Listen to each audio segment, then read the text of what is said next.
I don't know about you, but I remember being in school in about 1951 and learning how to read using a book in which all the easy words to read were there.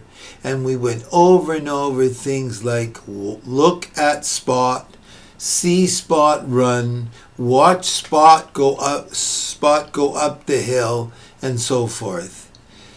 In the old days, when the baby boomers began to go to school, reading was something that you did as a whole class, and you had phonics to help you learn how to read and decode the words, and you had reading books that you used to practice with, and over time it was hoped that you would become a proficient reader.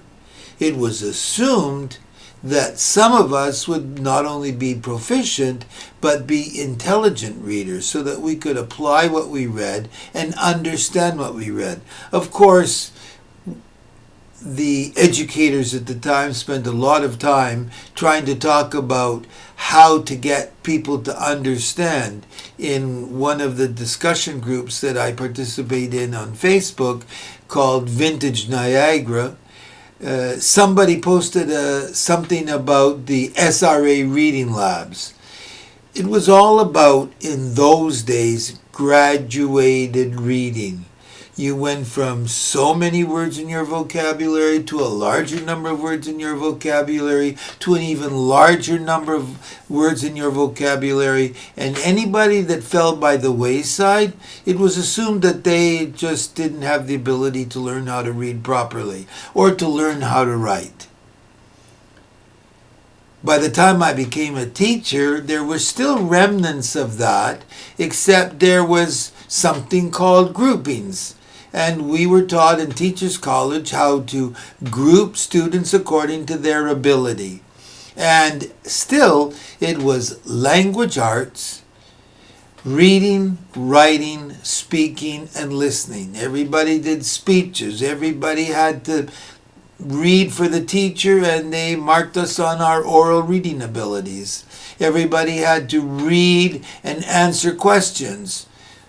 The only difference was that different groups had different levels of reading, but it assumed that everybody was either in one of 3 or 4 groups, and all the reading came from the world of fiction, and all the reading came from the Western canon of education and literature and so forth.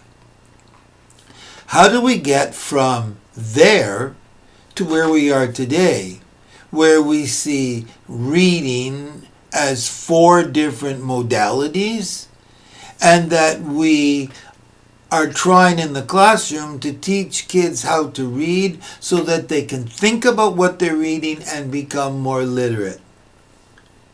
Recently I read an article, or actually a book, about cognition and learning in the digital world. It's all about how the world around us has changed, and educators have to try to adapt their pedagogy, the way in which they teach, to that world. We've learned an awful lot about how we learn and why we learn and what happens when we learn, that we now apply to the classroom.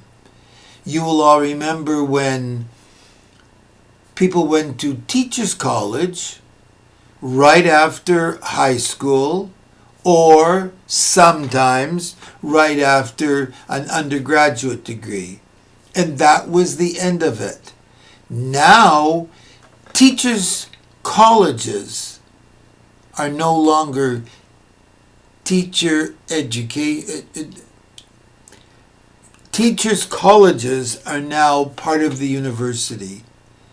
It happened that way because education became something that was a scientifically based, research-based field of study.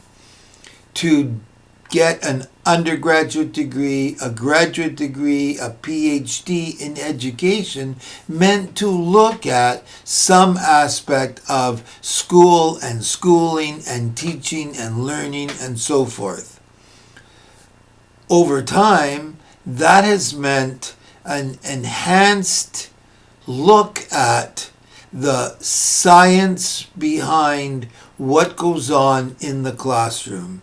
And so, for a little while, we're going to look at all of that science that now is applied to the classroom and that we teach teachers so that they're better able to deal with the classroom and what goes on in it. Needless to say, in the early years, there were those who went looking for roots in the scientific world, in the world of research and academia, to underpin and underscore what was supposed to happen in the classroom. So one of the earliest thinkers that educators turned to was a man by the name of Lev Vygotzky. Lev Vygotzky was a Russian, and he did most of his work in trying to adapt Russian education to the things that were happening in Europe. And what was happening in Europe was informed by the work of Lev Vygotzky.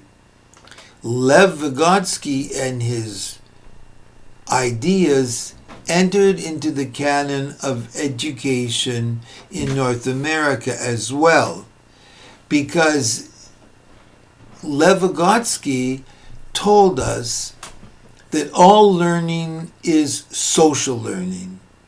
Lev Vygotzky was the first person who suggested that what happens when we learn is constructing